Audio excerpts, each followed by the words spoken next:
So, your uncle. What's wrong with him? He's possessed. As in the devil? Something like that. He says a dark man is following him, watching him at all times. What do you make of it? It's nonsense, of course, but I'd be lying if I said it didn't bother me. You see, it runs in my family. Possession? No, Detective. Deteriorating melancholy. Practically every member of the Hartwood family is driven mad before they grow old.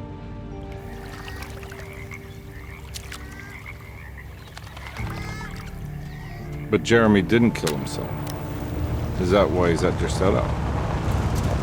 Despite being convinced that he is truly possessed, he decided to put his last chips on Dr. Gray and his psychoanalysis, figuring he might stumble upon some cure.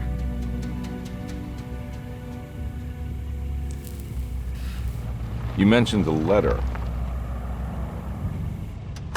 I received a disturbing letter from Jeremy accusing the staff and all the other patients of being involved in some cult. And now they are also out to get him. Could it be real? Or is it all just in his head? It's a story he tells himself, Mr. Carnby. Anything to avoid the truth. Which is? That we're all terribly insignificant. That people mean so very little to one another. That there is no one out to get Jeremy Hartwood because he isn't worth getting. Here we are.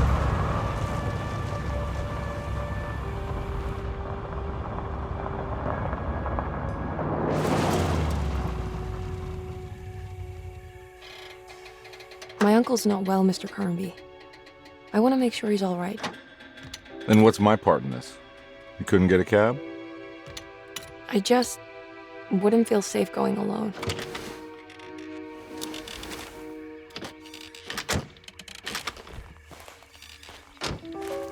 Did you bring a gun? Yeah. You think it'll actually come to that? No. But you might need to wave it around depending on how agreeable the staff will be. What exactly are we gonna do when we find Jeremy? I don't know. Let's just find him first.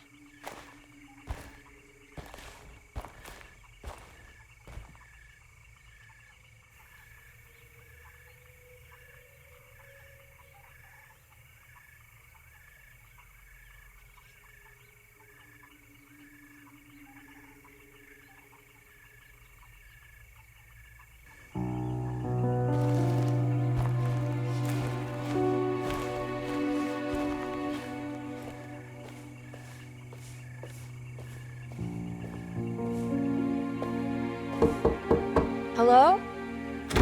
Hello? Looks abandoned. It can't be. There has to be someone around. Wait here. I'll go around back.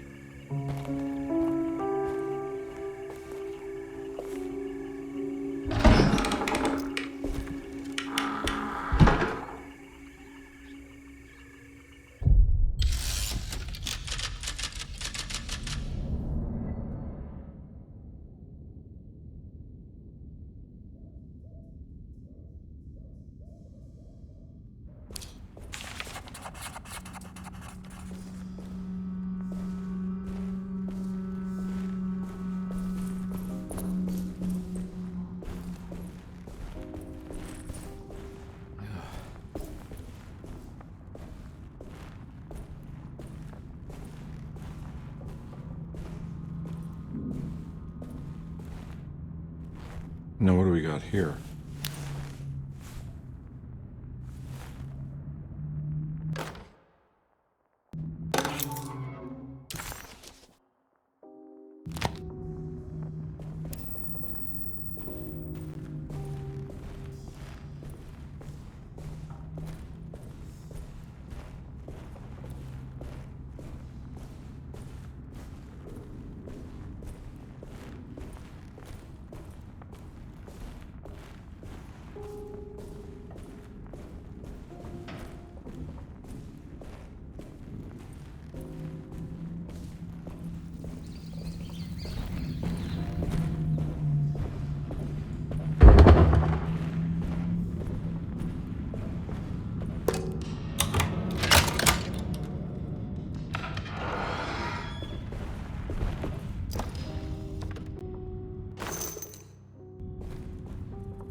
Nah, I'm not getting in there.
Huh?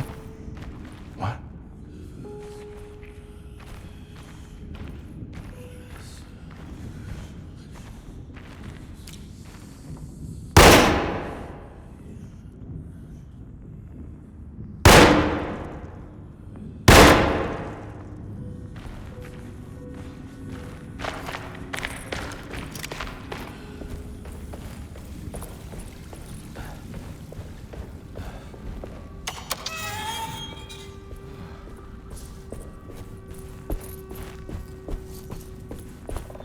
Nah, I'm not getting in there.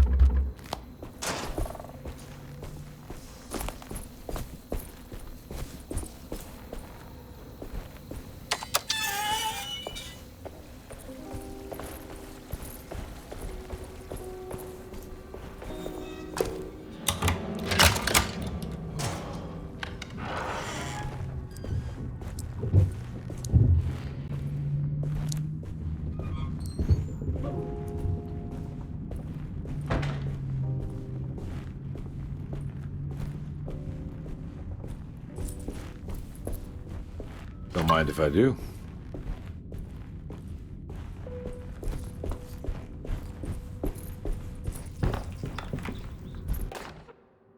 Every day your silence weighs a little heavier. It's been a difficult year for everyone, and many have lost all hope. I read in the papers about people suffering. Pictures of dust-covered landscapes without a drop of water.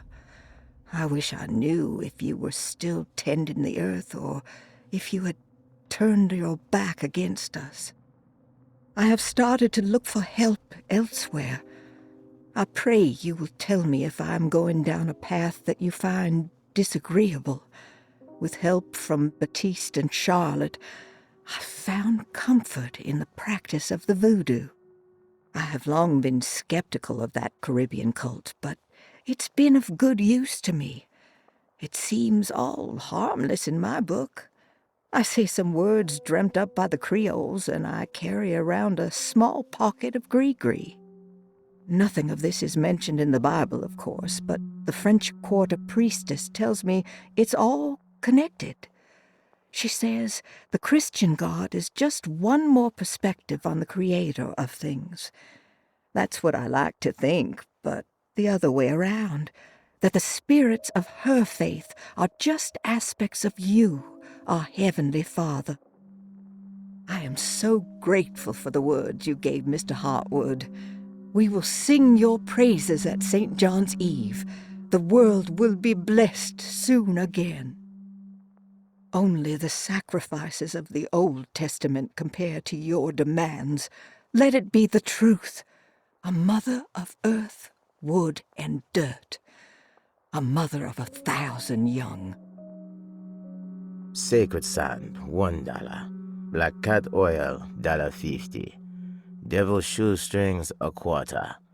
That makes $2.75, madame. What was that you were telling the doctor?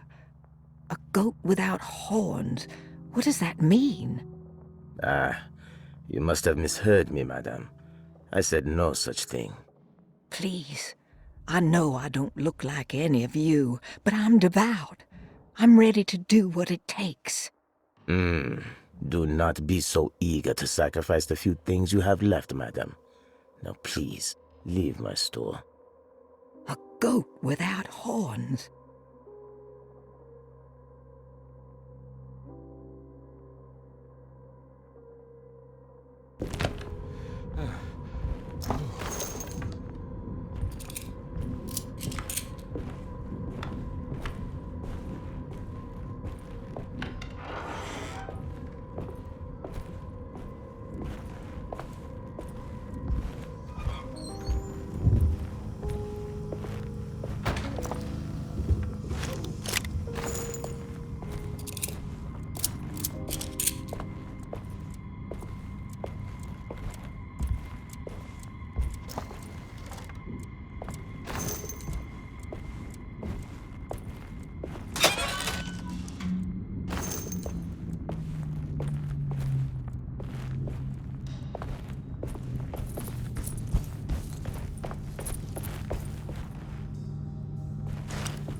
Please do not touch the boiler. It is working after all. While the sabotage has caused a leak, only the decorative plate has been completely ruined. Let's wait for Mr. Chance to turn up and he can take a look at the leak. Mr. Waits. That doesn't look safe.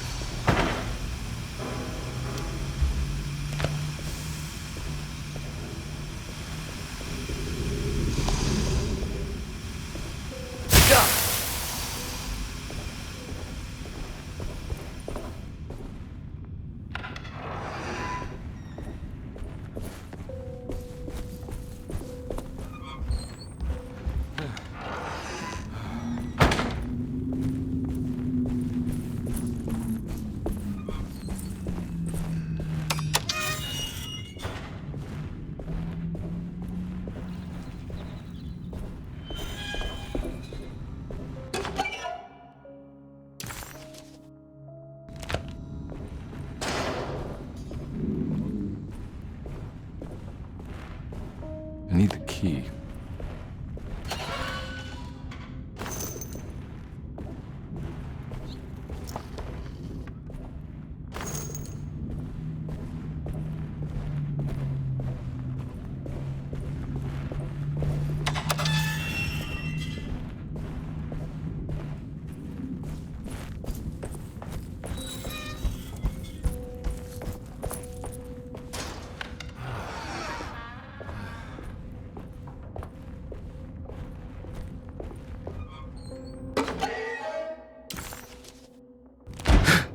What was that?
Sunday, June 22nd. I spent all day looking for Jeremy. I should have cared for the others, but I'm scared that he will do something irreversible. Cassandra is upset that I didn't give her the latest shipment of pain medication that Waits brought from the post office yesterday. I would have given it to her, but the company didn't send a new key this time around, so the box is just sitting there on my desk. They must have figured we had plenty of their gimmicky keys by now. I only remember seeing one lately. Grace was playing with it inside the grand parlor. Unless it turns up by itself, it will have to wait. I have to figure out where Jeremy is. I think Jack knew something. That dog of his found a strange rot permeating the house. She's showing us, he said. Like those blots and streaks of fetid rot was talking to him.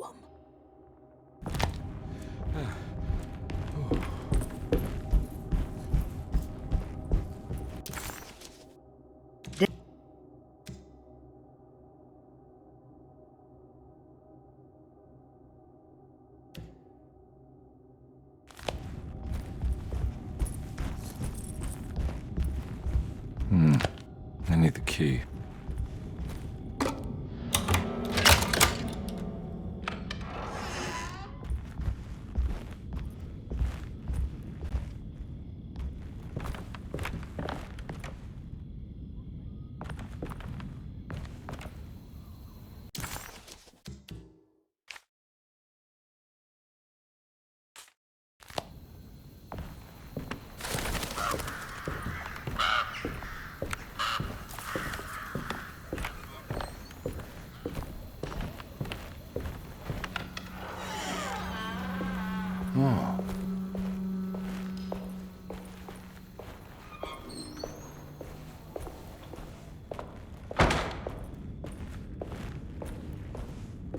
I need the key.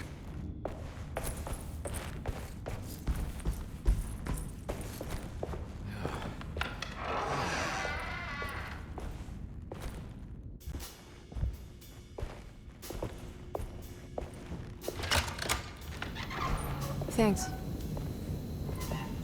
What are you doing? Who are you? Whoa, pardon me, excuse me. My name is Edward Carnby, private investigator. I hope you don't mind we let ourselves inside. I do mind. This is private property. You can't just barge in here. I'm sorry about all this, but I'm looking for my uncle. It's urgent, and no one was answering the door. We can't hear you knocking anymore. None of us can. Who is your uncle, darling? Jeremy. Am I right? She has that Hartwood gloom, doesn't she? That's right. I'm Emily Hartwood. I just came to make sure my uncle is all right. Well, he is unavailable right now. You will have to come back another day.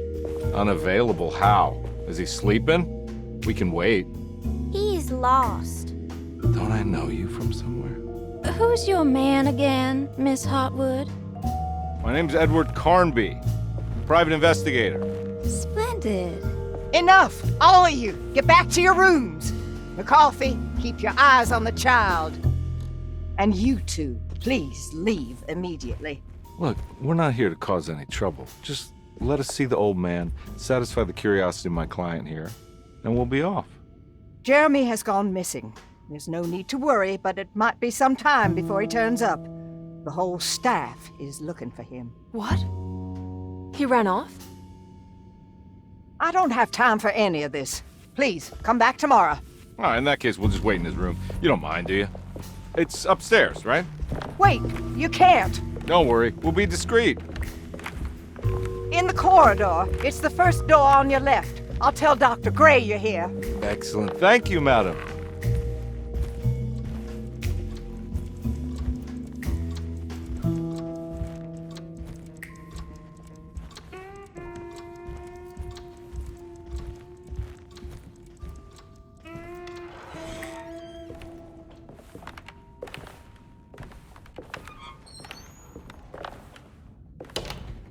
All right, here we are.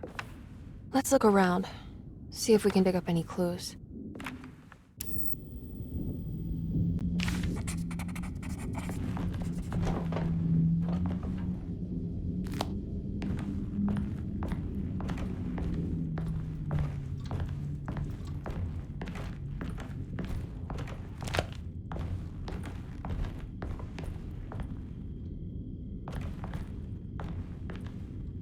Anything important I should look out for?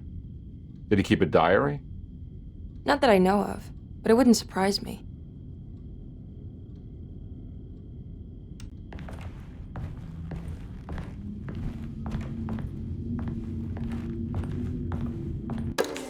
Every night the dark man stands opaque at the threshold of my room, counting the days until my spirit spills out of my tired shape. Only his pallid mask shelters my remaining sanity. Staring directly into the face of that demonic sultan would surely sunder time itself. Would he have looked the same to my father as he struggled for his life? Does his veiled face haunt my niece quite the same way? I wish so that I could rest my soul in that sunburnt convent of Tarawea. Would I find you there, Juan? Or Senora Perosi, back from the beyond? Every night I hide from him, moving from one misshapen memory to another. Scenes conjured out of fantasy and delirium. Places I struggle to even paint. I wish I understood your death, Senora. Is there anything I could do for you but bury you in that bleak necropolis? That triumphant chapel rising above the ledges and the oven vaults shall be your sepulchre, where you may rest, and I shall weep.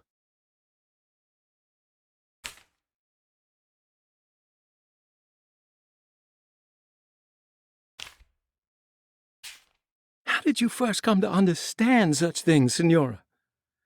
How did you know that the battered boil in the basement would lead me to Lafayette Cemetery? Or how the old upstairs clock, with its astronomical motifs, would take me to that hateful mound outside of Claremont Harbor? Those are my memories, my past. Is there perhaps a chance, if ever so small, for me to see Tarawea? Oh, I want that more than anything. Please, let my talisman take me there. Let me sit with Juan under his Bodhi tree. Despite having sold me that talisman, Miss Jackson, the voodoo priestess, revealed none of her secrets to me. That's why I had to travel to Tonka. Instead, she cruelly told Baptiste, my caretaker, that he would be betrayed and killed in the most awful way, that the one he loved would pierce his thigh with a sharp spear, and that he would be devoured by his own mother. What a terrible thing to say. The people of Deseto are becoming dangerous. They do not understand what they are doing. I must do something to stop them. I tried talking to Dr. Gray, but he confuses my worries. He's caught up in treating me. How can he expect evil to be cured with medicine and conversation? The orderlies, the housekeeper, and the patients are all deranged. They will call upon evil to enter this world. All will be lost. Everything. Unless I can find the clerk, Mr. Waite. He seems to be a clear-thinking man. Maybe Beauregard. The dark man offered me a prison, and I accepted. I signed that miscarried contract and entered the dark pact. Everyone is safe, except for me.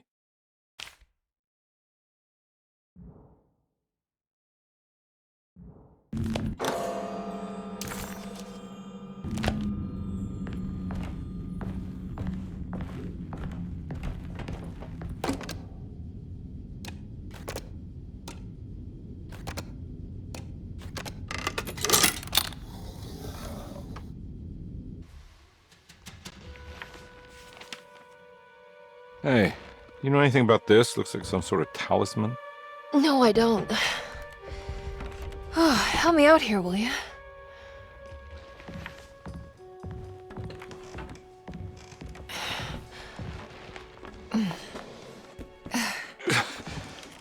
I would it kill the guy to throw some of this stuff out?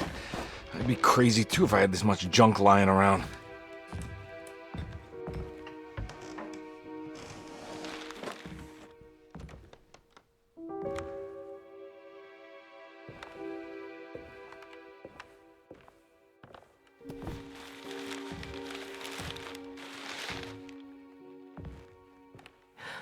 Oh, wow. That's striking. I want to save this one.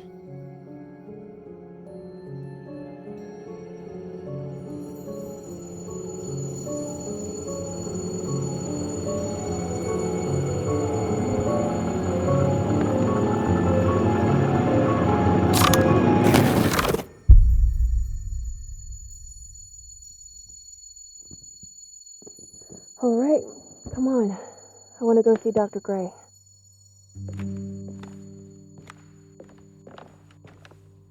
Come on, let's go.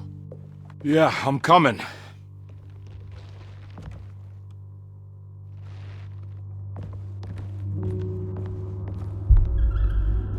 Miss Hartwood. Emily?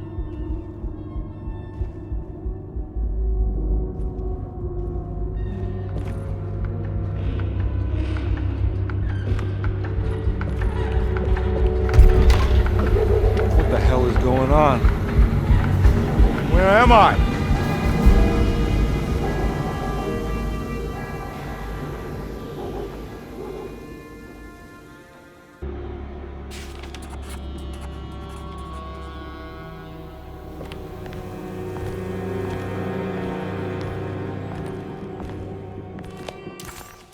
Did...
I can't go that way.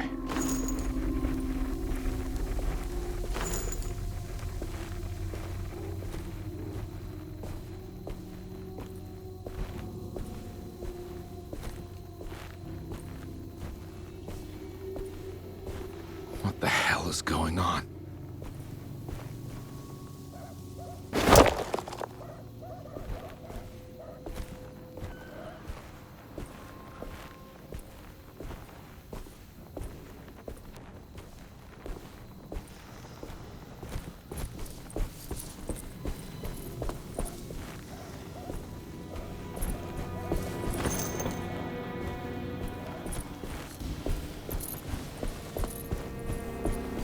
I can't go that way.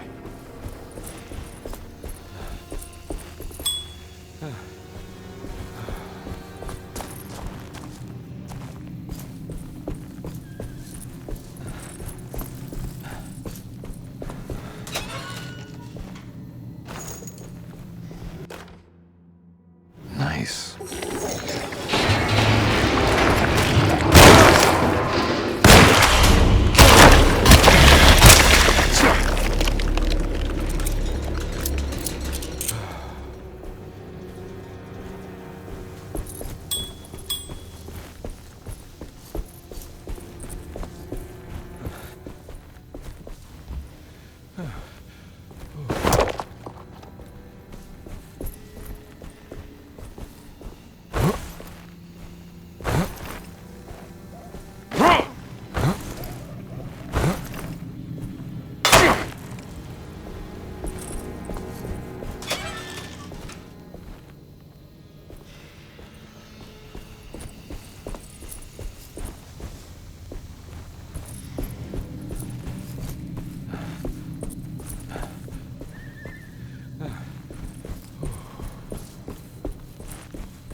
key.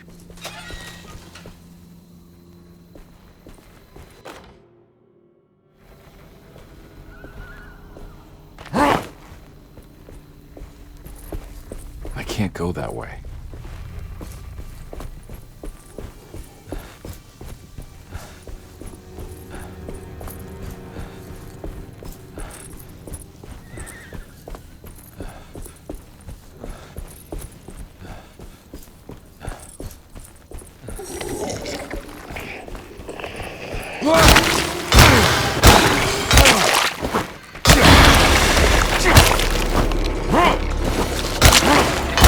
My weapon broke.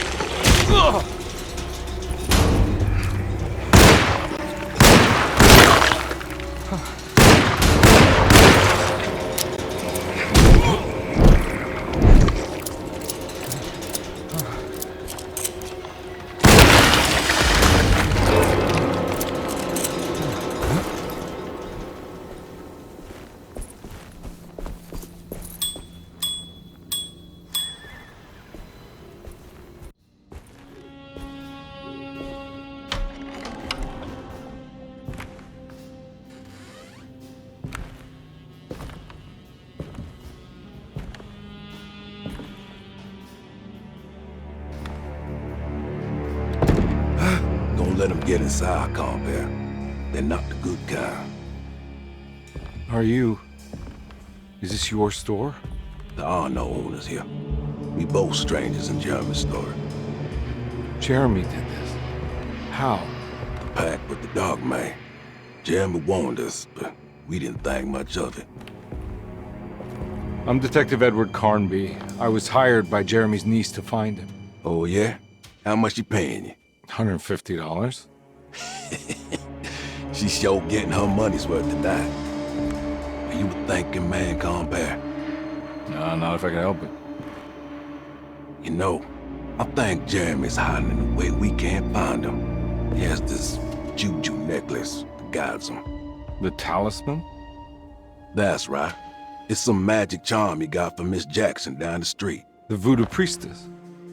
You know surprising things, compare. Yeah, the Mama Loa. Here, take the key. I locked the gate to save her place from all the ghouls and goblins getting inside. Maybe if you go there, you can find some clues to show you the way. Thanks. I'll have a look.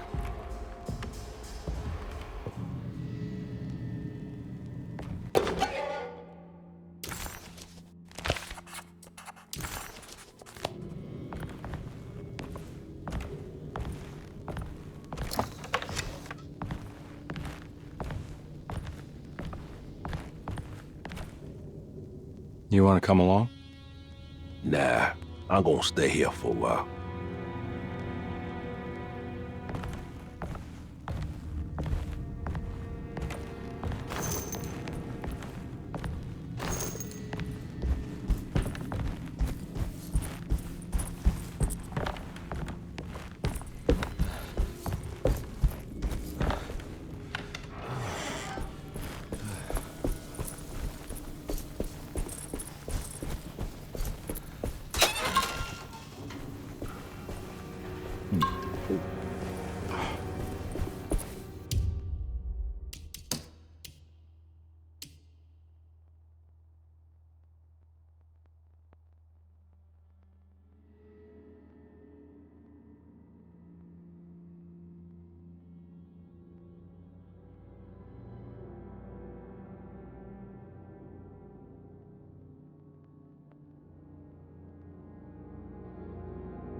Oh.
I recognize this place. It's Miss Jackson's seance parlor.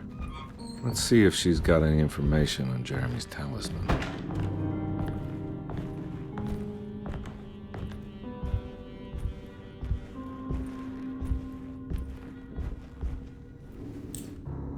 It's the talisman, like the one in the painting.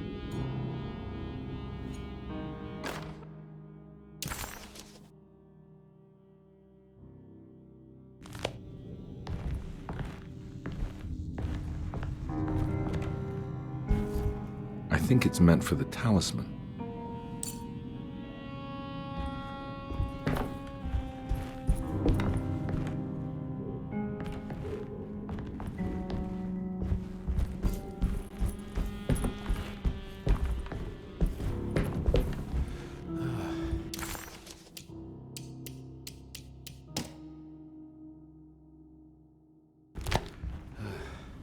I think it needs numbers, like coordinates.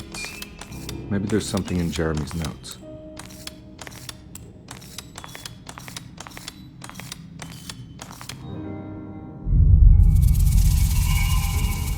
It's showing something. A place? Where is that? Huh.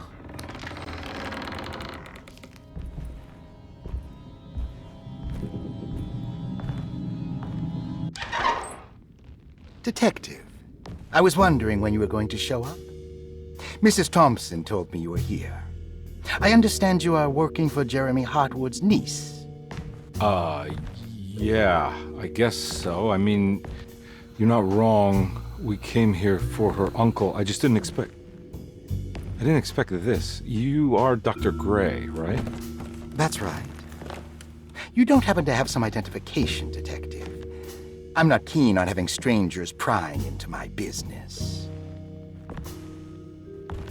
Oh, Detective Edward Carnby, Decatur Street, New Orleans. Enjoying the Vieux Carré, Detective? Those old French quarters, the voodoo people, the gangsters. I'm sure you live an exciting life.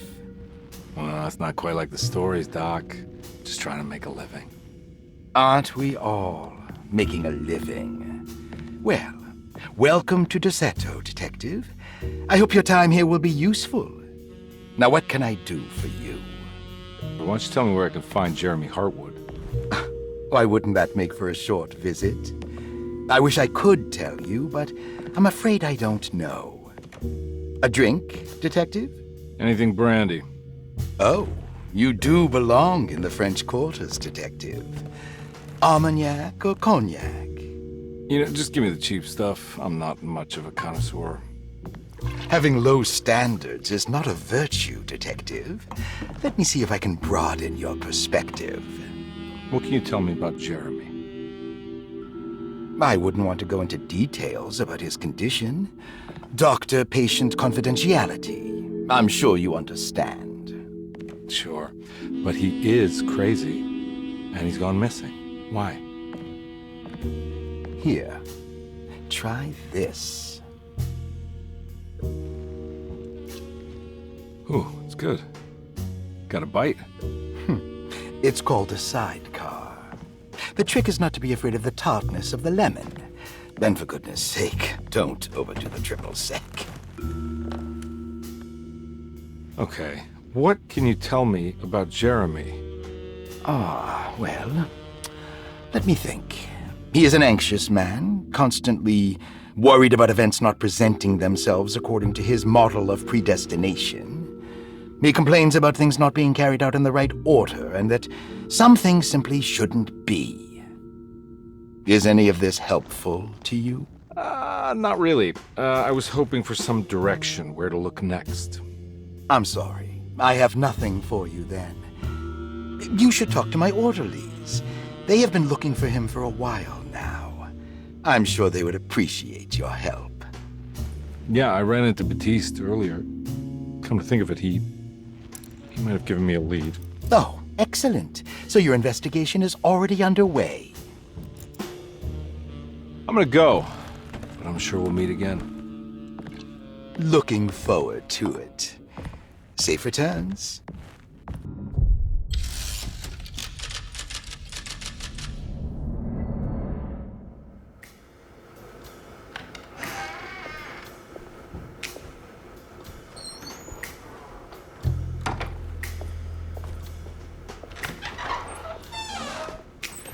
Detective Carnby, where did you go? I was just talking to Dr. Gray. You disappeared. No, it's not what you think. Have you found anything strange going on here? Yes. Everyone is being incredibly evasive and I can't figure out why. No, I mean something you can't explain. Paranormal, even. Detective, I really need you to get yourself together. I can't do this alone. Forget it. I'll figure it out. Do you want to come see Dr. Gray? No, I want to try something. With this talisman, I think I can follow Jeremy to the place he mentioned in the book. What was the name? Do you remember something Spanish? Tarawea. Yeah, that's where I need to go. Detective, are you gonna be all right? Yeah, of course. Go talk to Dr. Gray. We'll rendezvous later.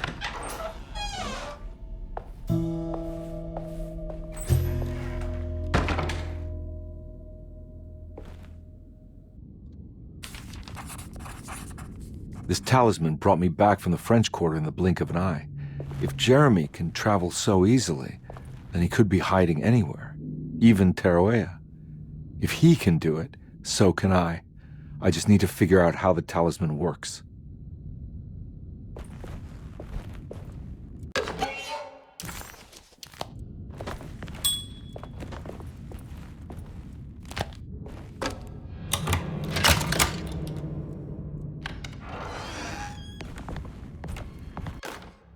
Saw your notice in the boiler room. You should know Mr. Chance won't be coming back. I got no business being in there myself, but you can take a valve from the wine cellar if you want to try to stop the steam pouring out. Be careful. Paul, you're right about the plates on the boiler and the clock. They have been sabotaged, and I think I know who did it. They have something to do with Jeremy's episodes and how he seems to disappear at night. Right now, it's important that you keep an eye out for any of the pieces. I want to find out if I can repair the plates. Let me know if you find any of them. Lottie. Tell Lottie to take a look at the well in the kitchen garden.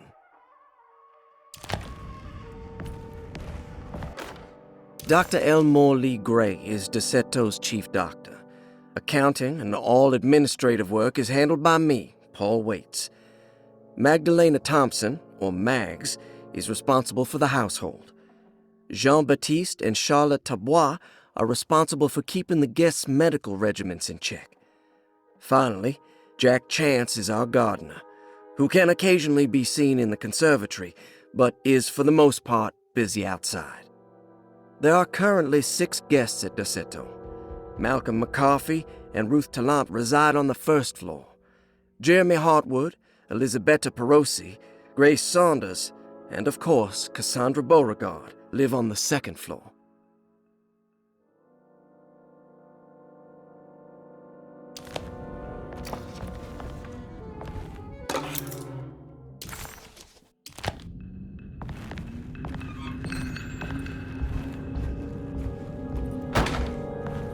I need the key.